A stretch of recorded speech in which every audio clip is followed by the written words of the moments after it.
Ambasadorke Holstein, ambasadore Baumgartner, dobrodošli. Hvala. Историскиот договор од 1963 година ги помири Германија и Франција. Дали од денешна перспектива може да се каже дека го оправда своето постоење, особено по обновувањето пред 2 години?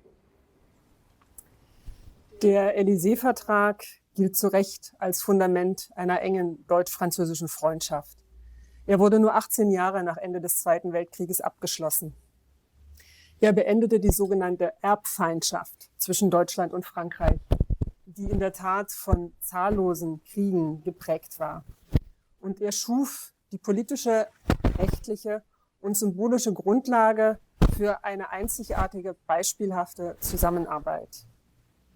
Bei dem neuen Vertrag ging es darum, den Blick zu weiten, sich der gemeinsamen Verantwortung für die Fortentwicklung Europas zu stellen. Es ging um das Bekenntnis zu einem starken, zukunftsfähigen, souveränen Europa. Als der neue Vertrag abgeschlossen wurde, sagte der deutsche Außenminister, ich zitiere, die Zeit, in der wir Europäer unbeschwert die Friedensdividende nach dem Fall des Eisernen Vorhangs genießen konnten, ist vorbei. Für Europa ist die Zeit gekommen, Entscheidungen zu treffen, zu entscheiden, was wir sein wollen und in welcher Welt wir leben wollen. Wenn wir dies nicht tun, werden wir in Europa Spielball Dritter. Gemeinsam stehen Deutschland und Frankreich dafür, dass es nicht so kommt. Der Élysée-Vertrag hat dafür die Grundlagen gelegt. Er hat vereinbart regelmäßige Konsultationen auf Regierungsebene, eine engste Zusammenarbeit und Abstimmung in allen wichtigen Fragen. Außen- und Sicherheitspolitik, Jugend- und Kulturpolitik. Und bereits 1963 nahm das Deutsch-Französische Jugendwerk seine Arbeit auf. Dem Deutsch-Französischen Jugendwerk wurde, das wissen Sie sicher alle, RYCO, Regional Youth Cooperation Office, nachempfunden. Seit 1963 haben 9 Millionen Deutsche und Franzosen an Austauschen und Begegnungen in diesem Rahmen teilgenommen. Ambassadore Baumgartner? En complément de ce qu'a dit ma collègue Anke, moi ce que je pourrais peut-être simplement ajouter, c'est que déjà il faut avoir à l'esprit que le traité de l'Élysée, ce n'était pas un traité de paix. La paix, elle existait déjà depuis des années entre nos deux pays. Et nos deux pays avaient déjà des coopérations, y compris au sein de ce qu'on appelait à l'époque la communauté européenne, puisque les traités fondateurs avaient déjà été adoptés et étaient déjà entrés en vigueur. Donc l'objectif du traité, c'était en fait pas la paix, mais la réconciliation. Et l'idée, c'était, sous une forme plus ou moins classique, de prévoir des mécanismes de coopération, par exemple des consultations politiques, mais c'était surtout l'idée d'essayer de refonder, de bâtir une nouvelle relation en puisant sur les ressources de la jeunesse. Et Anke a cité l'OFAGE, l'Office franco-allemand de la jeunesse, qui a été créé par le traité de l'Élysée. Et l'idée, justement, c'était de miser sur les nouvelles générations et en quelque sorte, à travers elles, un renouvellement des esprits. Depuis, la construction européenne s'est approfondie et la relation franco-allemande, parallèlement, s'est approfondie. Et donc, avant d'arriver au traité d'Aix-la-Chapelle, il y a eu plusieurs étapes. Et par exemple, pour le 40e anniversaire du traité de l'Élysée, il y a eu un certain nombre d'innovations qui ont été décidées, et notamment celle de l'instauration d'un conseil des ministres franco-allemand conjoint qui se réunit au minimum une fois par an. Et donc on arrive maintenant au traité de l'Élysée qui effectivement élargit en quelque sorte le champ des coopérations dans un nombre important de domaines, et je ne vais pas être exhaustif, mais pour citer peut-être 2 exemples, il y a l'idée d'avoir des consultations et une coordination politique approfondie au sein de l'ONU à travers le Conseil de sécurité en bénéficiant du statut de membre non permanent à ce moment-là de l'Allemagne. Et puis il y a eu aussi la décision qui a été prise de créer de par le monde un certain nombre d'instituts culturels franco-allemands. Donc voilà, je crois qu'il faut apprécier les choses dans la durée, mais je pense que l'essentiel aujourd'hui, c'est ce qu'a dit Anke, c'est-à-dire que la relation franco-allemande, son sens le plus évident et probablement le plus essentiel, c'est au sein de l'Union européenne qui s'exprime, parce que l'Union est confrontée à des défis qui sont gigantesques aujourd'hui. L'échelle pertinente pour agir, c'est l'Union européenne. Et au sein de l'Union européenne, il faut que le couple franco-allemand fonctionne. Може ли да им посочиме на гледачите за тоа колкава беше жртвата за Франција и Германија да го постигнат това помирување пред и по подпишувањето на договорот? За пред може би имаме јасна представа, но не толку и за потоа. Wie Cyril schon gerade sagte, die Verträge sind nicht vom Himmel gefallen. Es ging eine ganze Reihe von Annäherungsschritten voraus. Es gab den Schuman-Plan, es gab die Montanunion. 1957 wurden mit den römischen Verträgen die Europäische Wirtschaftsgemeinschaft geschaffen. Und ganz zentral ist die Rolle der Persönlichkeiten, Charles de Gaulle und Konrad Adenauer, deren Wille zur deutsch-französischen Aussöhnung. Den Verträgen ging voraus 1962 eine mehrtägige Reise beider Politiker jeweils durch das Nachbarland. Es ging darum, während dieser Reise die Menschen in den Ländern für das Projekt dieses Vertrages zu gewinnen. Besonders wichtig ist dabei die Rede von Charles de Gaulle an die Jugend, die er in seinem letzten Aufenthaltstag hielt. Er bezeichnete in dieser Rede Deutschland als ein großes Volk und das nur 17 Jahre nach Kriegsende. Und was ich ganz besonders bemerkenswert finde, alle Reden, die Charles de Gaulle während dieser Reise hielt, und es war täglich mindestens eine, hat er in deutscher Sprache gehalten. Und Deutsch gelernt hat Charles de Gaulle während Kriegsgefangenschaft im Ersten Weltkrieg. Ambassadeur Baumgartner? Alors, pour essayer de ne pas répéter exactement ce qu'a dit ma collègue Anke, moi j'avais compris votre question comme quel a été le prix à payer en fait pour cette réconciliation avant et après. Donc je pense qu'avant le traité de l'Élysée, le prix à payer, ça a été un prix un peu psychologique, parce qu'il s'agissait finalement de dépasser les sentiments, les ressentiments qu'on pouvait avoir pour accepter de se projeter dans une nouvelle relation. Après, le coût, ensuite, il n'est pas évident à évaluer. Je dirais peut-être, si j'essaie d'être sincère et de coller à la réalité, que le coût, il s'exprime peut-être plus au niveau européen que dans la relation franco-allemande. Parce que je pense que, et beaucoup d'observateurs le reconnaissent et beaucoup de décideurs aussi, sans le moteur franco-allemand, l'Europe a quand même plus de mal à avancer. Donc c'est vraiment un élément essentiel pour que l'Europe soit aussi puissante qu'elle le nécessite. Et en même temps, cette relation parfois peut créer un petit peu d'irritation par ailleurs. Donc ça, c'est peut-être le side effect, comme on dit en mauvais français, voilà, l'effet collatéral en fait de cette relation. Et il faut y être attentif. Donc c'est la raison pour laquelle je pense tant l'Allemagne que la France ont à cœur d'être dans une relation qui est incontestablement privilégiée, mais en même temps qui n'est pas exclusive. Puis je pense que dans l'Europe qu'on connaît aujourd'hui, c'est une réalité qui de toute façon s'impose. Donc voilà, je crois que si on veut parler de ces coûts avant et après, c'est cela. Une fois que j'ai dit ça, je pense quand même qu'il faut rappeler une évidence, c'est que le vrai coût, ce n'est pas celui de la réconciliation. Le vrai coût, ça a été celui des guerres qui ont causé des souffrances incommensurables, donc on aurait dû tout faire pour les éviter. Malheureusement, l'histoire est là. Il y a eu la volonté de les dépasser. On est maintenant projeté dans une nouvelle relation. Mais pour résumer, je crois que quand on fait la balance de tout ça, c'est évident qu'en termes d'analyse de rapport économique, c'est évident que le plus l'emporte sur le moins. Il y a pas de contestation possible à cet égard. Колку овој договор има влијание и врз други договори кај држави на кои им е потребно помирување? Прашањето особено го насочувам низ призмата на балканските држави. Ich glaube, die Lehre daraus ist nicht potrebno, müssen, sondern die Lehre daraus ist wollen. Das Entscheidende, das Entscheidende für einen Versöhnungsprozess ist der politische Wille. Und um dann tatsächlich den Prozess in Gang zu bekommen, bedarf es vieler kleiner Schritte, einer möglichst engen praktischen Zusammenarbeit. Der Jugendaustausch zwischen Deutschland und Frankreich hat beide Länder sehr vorangebracht. Es gibt zum Beispiel über 2200 Städtepartnerschaften zwischen deutschen und französischen Städten und Gemeinden, wo sich die Menschen einfach im Alltag begegnen können, sich kennenlernen, Vorurteile abbauen und so zueinander finden. Das Ganze ist schon so lange etabliert, dass es uns allen ganz normal vorkommt. Aber ich bin mir sicher, in den 60er Jahren war das alles ganz neu, unerhört, revolutionär und, und wichtig. Wichtig ist es geblieben. Dobro. Ambasadore Baumgartner?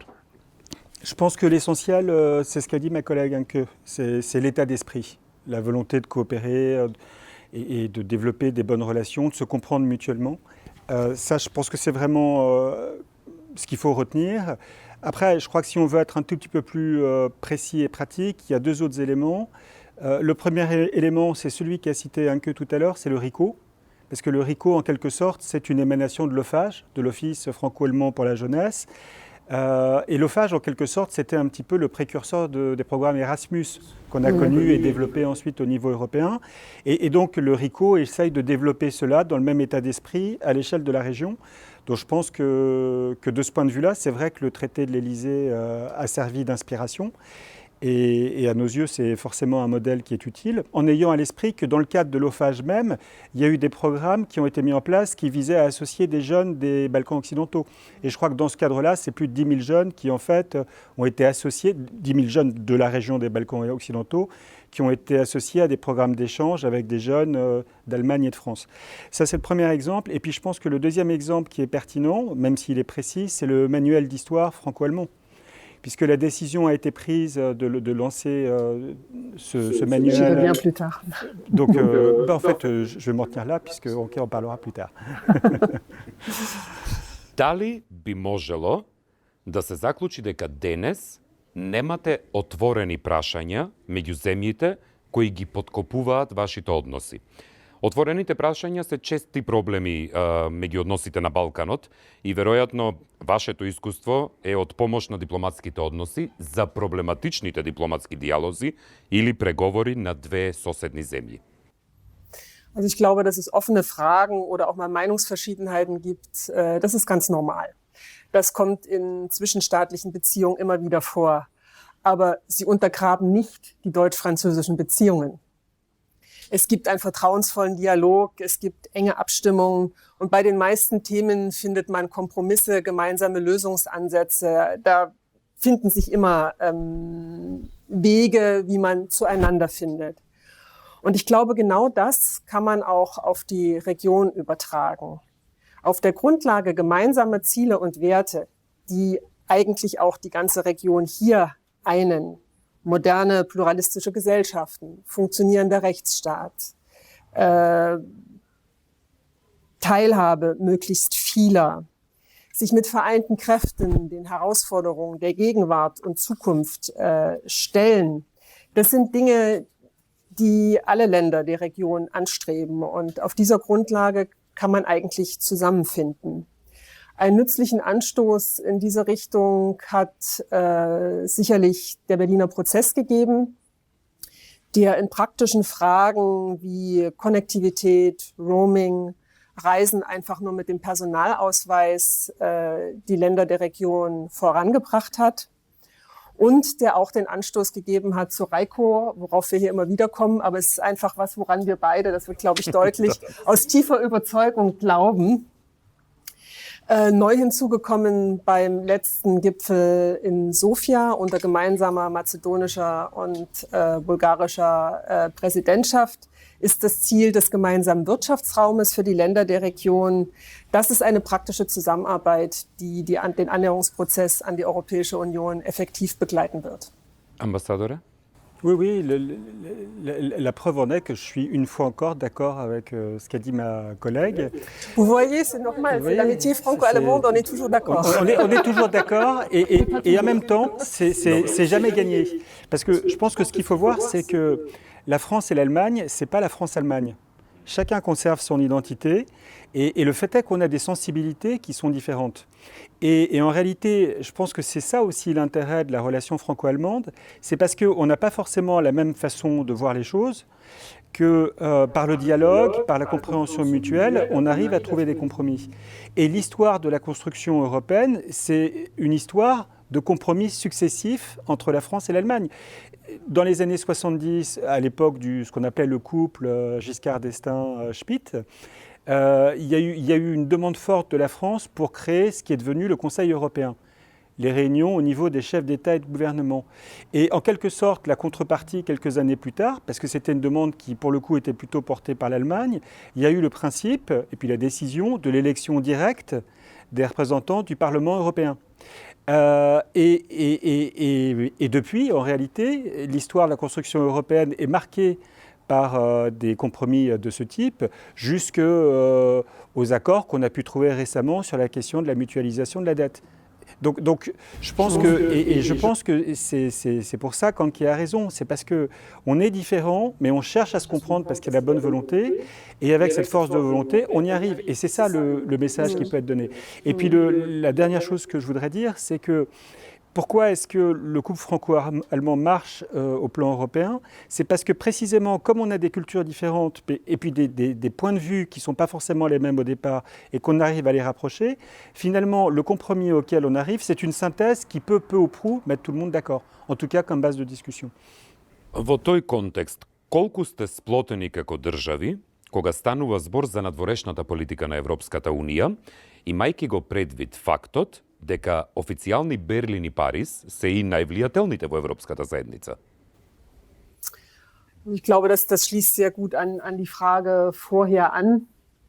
Die Suche nach Kompromissen, die Möglichkeit von Kompromissen, selbst bei unterschiedlichen Kulturen, unterschiedlichen Meinungen. Die gemeinsame Außen- und Sicherheitspolitik der Europäischen Union trägt diesen Namen, weil sie genau das ist, eine gemeinsame Außen- und Sicherheitspolitik.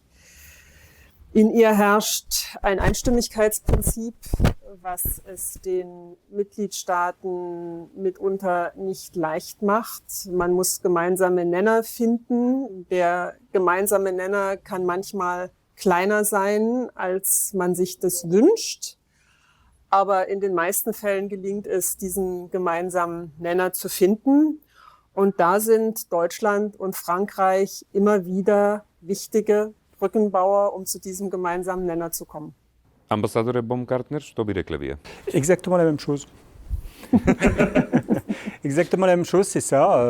Moi, ce que je peux faire simplement, c'est peut-être ajouter deux choses, mais c'est vraiment en complément. C'est donner quelques exemples. Par exemple, sur le dossier du nucléaire iranien, nos deux pays font partie du groupe des affinitaires qui a un rôle de protagonisme majeur sur le dossier, le groupe dit des E3+3.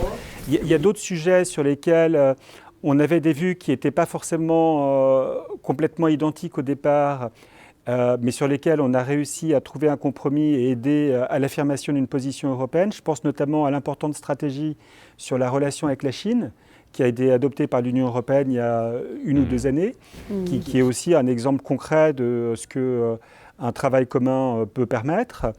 Je pense qu'il faut voir aussi qu'il y a la spécificité de cette matière dans son traitement par l'Union européenne, le fait que c'est l'unanimité, et donc c'est un petit peu difficile d'arriver à trouver à chaque fois des positions qui soient toujours avec le niveau d'ambition voulu.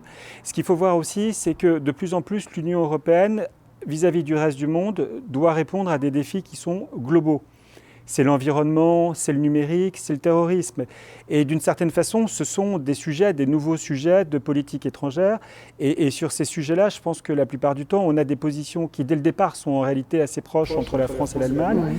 Et puis, vraiment, pour être tout à fait complet, il peut arriver aussi de temps en temps, dans des moments un petit peu comme ça, conjoncturellement spécifiques, qu'on fasse jouer la complémentarité. Par exemple, on a connu un moment de relative tension avec le partenaire turc. Et au début de la crise, c'est vrai qu'on a pu avoir le sentiment que la France et l'Allemagne étaient dans un rôle tout à fait complémentaire. Et finalement, c'était, je crois, utile à l'Union européenne d'être capable de déployer cette palette d'instruments et de positionnement. Амбасадор Кехолштейн, дали стравувате од нестабилност на Европската Унија, имајќи ги предвид разидувањата кои што се случуваат по конкретни прашања, како што беше буџетот на Унијата, мигрантските политики, подемот на ултранационалистичките движења и идеологии внатре во Европа? Sie sprechen damit etwas an, was mir als ganz tief überzeugte Europäerin ganz besonders am Herzen liegt. Ich habe selber 8,5 Jahre in Brüssel gearbeitet, bei den europäischen Institutionen. Es gibt zurzeit in der Tat einige Tendenzen, Erscheinungen, die EU als Ganzes nicht tolerieren darf. Wir sind an erster Stelle eine Wertegemeinschaft. Demokratie, Rechtsstaat, Unabhängigkeit der Justiz, freie Medien, völlige Gleichberechtigung aller, egal welchen Geschlechts- oder welcher religiösen Orientierung, die Respektierung von Unterschieden und von unterschiedlichen Lebensmodellen. Das sind Werte, auf die die Europäische Union als Ganzes aufbaut. Nicht umsonst heißt einer unserer Slogan Einheit in Vielfalt. Ich bin deswegen besonders froh, dass es uns in unserer Ratspräsidentschaft gelungen ist, einen Schritt in die richtige Richtung zu machen. Auch in guter deutsch-französischer Zusammenarbeit konnten wir den sogenannten Rechtsstaatsmechanismus in der Europäischen Union stärken. Es gibt jetzt Ansätze der Konditionierung von EU-Geldern abhängig von der Wahrung der Rechtsstaatsprinzipien. Das ist essentiell wichtig. Wir dürfen es einfach nicht tolerieren, dass es in Mitgliedsländern der Europäischen Union Entwicklungen gibt, weg von Rechtsstaat, Demokratie, Medienfreiheit, Justizfreiheit. Das ist komplет inakceptabel.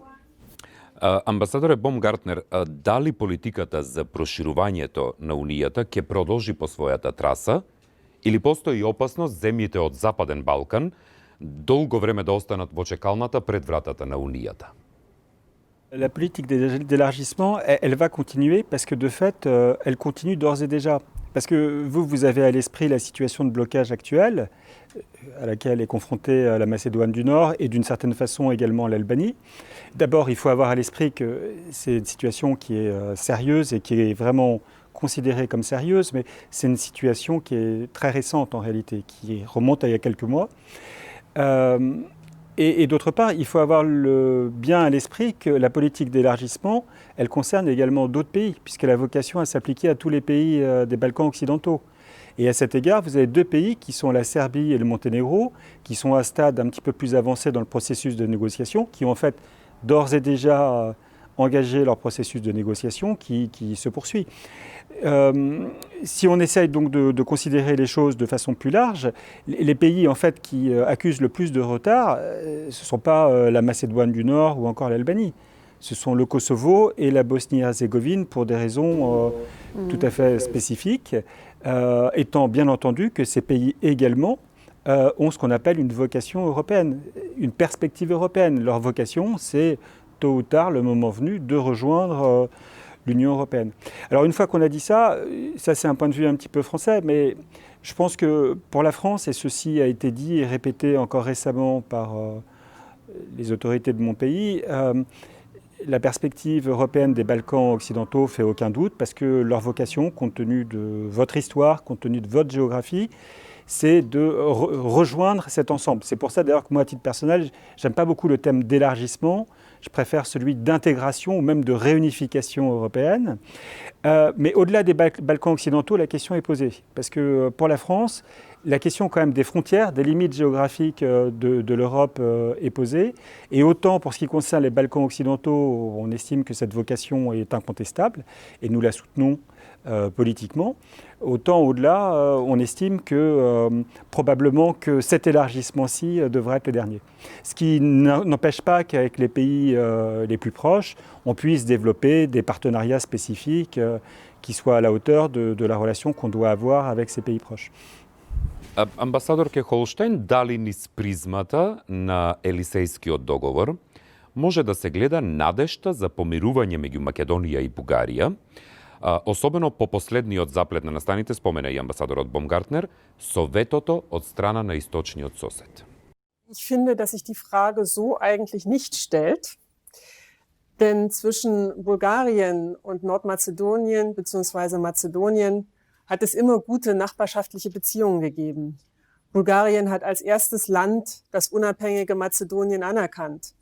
Bulgarien war immer ein starker Unterstützer der Europäisierung der ganzen Region und ganz besonders des EU-Annäherungsprozesses von Nordmazedonien. Außerdem, es gibt den Freundschaftsvertrag zwischen Bulgarien und Nordmazedonien seit 2018. Es geht meiner Ansicht nach darum, diesen Freundschaftsvertrag mit Leben zu erfüllen, ihn konsequent umzusetzen. Roadmaps oder Aktionspläne, wie sie jetzt im Gespräch sind, sind genau das Richtige, sind ein richtiger und guter Ansatz.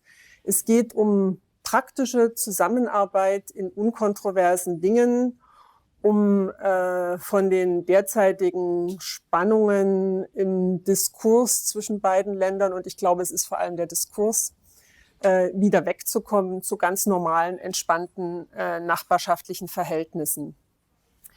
Und was, wie ich glaube, auch wichtig ist für eine gute Nachbarschaft, und da sind Frankreich und Deutschland, wie ich finde, ein sehr gutes Beispiel. Man muss einfach andere Sichtweisen und Perspektiven akceptieren und tolerieren.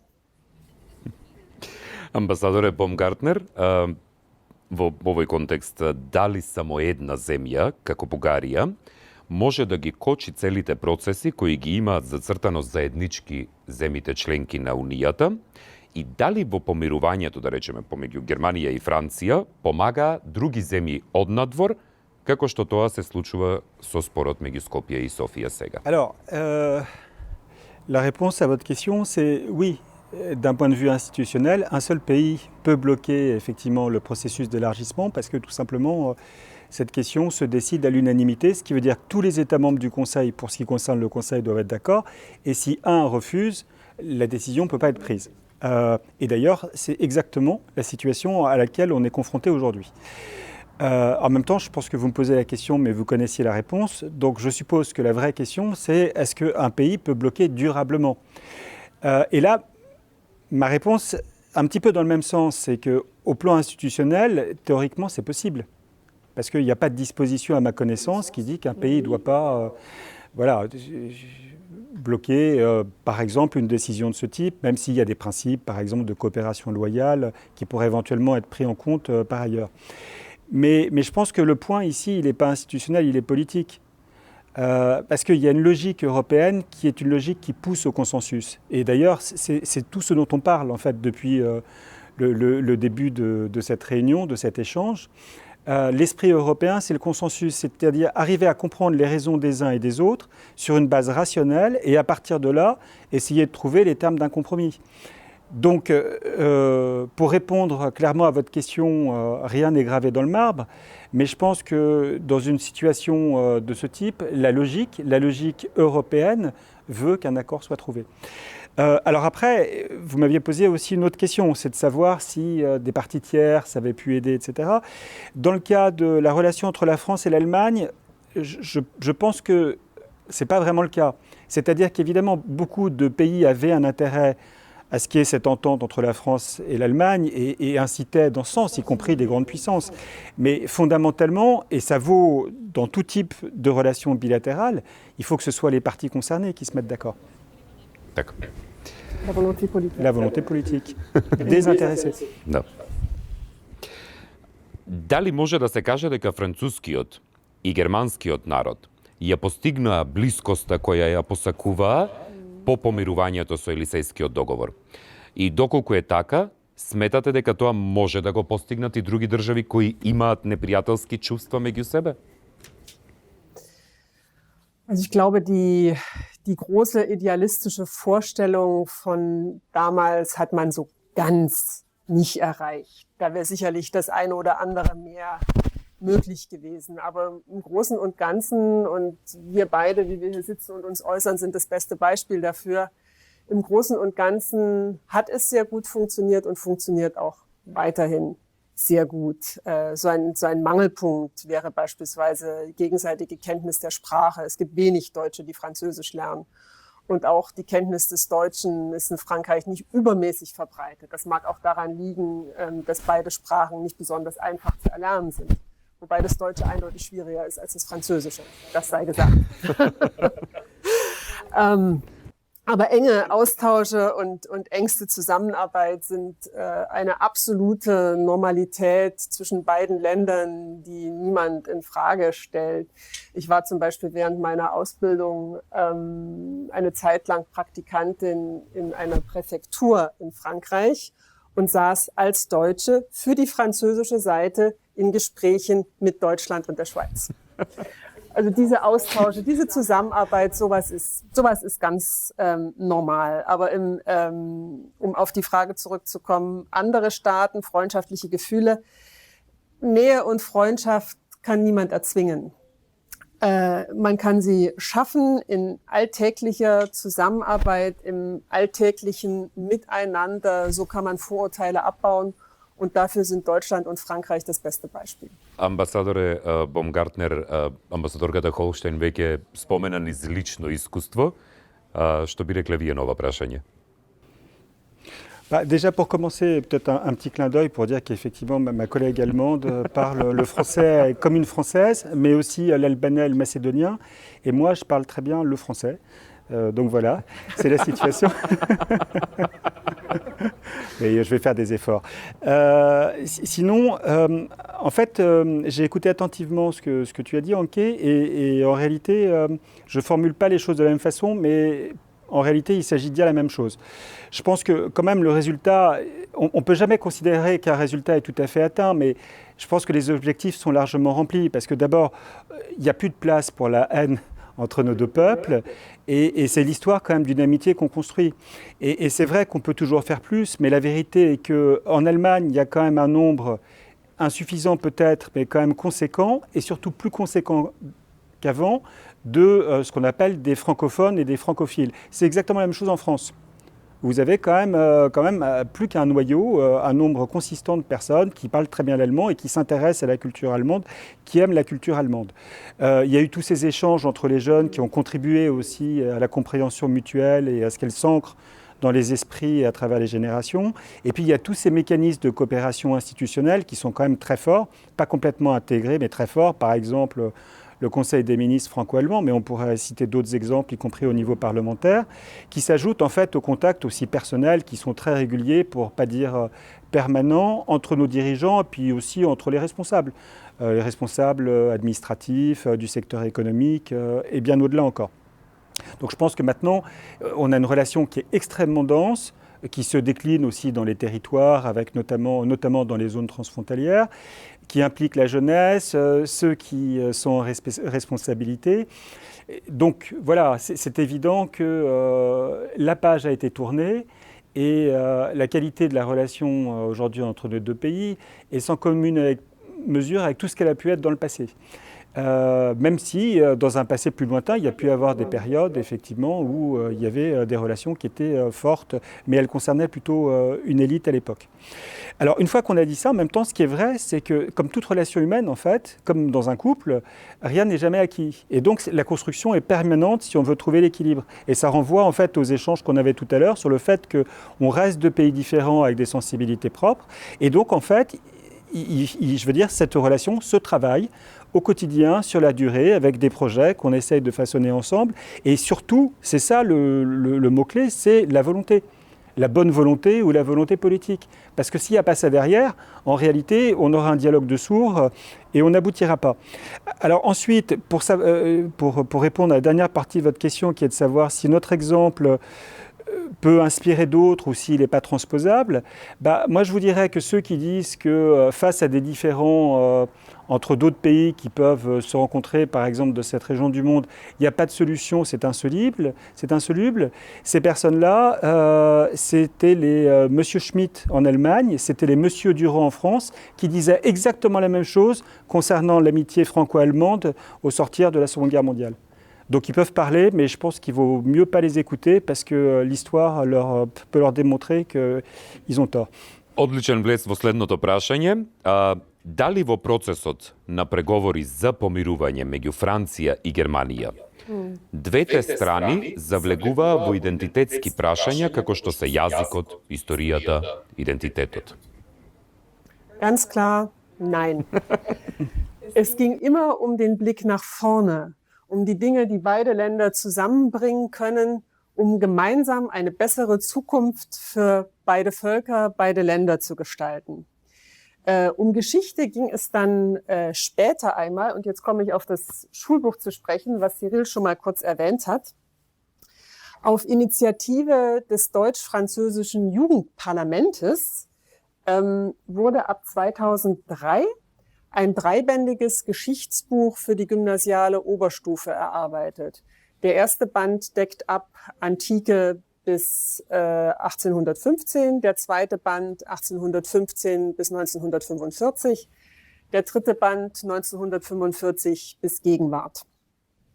Dieses Buch enthält in deutscher und französischer Sprache exakt die gleichen Inhalte. Das ist einzigartig meines Wissens auf der ganzen Welt, dass es zwischen 2 Ländern ein gemeinsames Geschichtsbuch mit identischem Inhalt gibt. 2011 ist der letzte Band erschienen und man knüpfte damals große Hoffnungen dran, dass sich diese Idee verbreitern könnte, vielleicht mal ein europäisches Geschichtsbuch. Zu unserer Schande muss ich gestehen, dass das Geschichtsbuch zumindest in Deutschland kaum genutzt wird. Ich habe heute deswegen an die Kollegen im Frankreich-Referat in Berlin geschrieben und gesagt, wie ist es denn? Jetzt haben wir das Buch 10 Jahre, wollt ihr das nicht mal wiederbeleben? Und die Antwort kam, froh, dass ich die Frage stelle und in der Tat ist es Zeit dafür, einen neuen Anstoß zu geben. Амбасадоре Бомгартнер, дали го делите истото не мисленje od Франция? Oui, je suis d'accord. Simplement ajouter ou préciser 2 choses.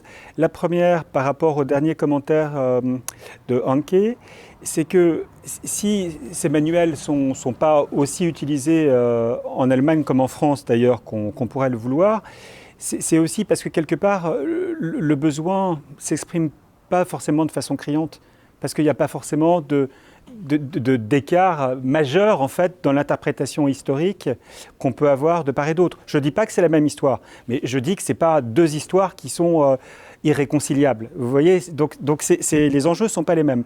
Et c'est là mon second point.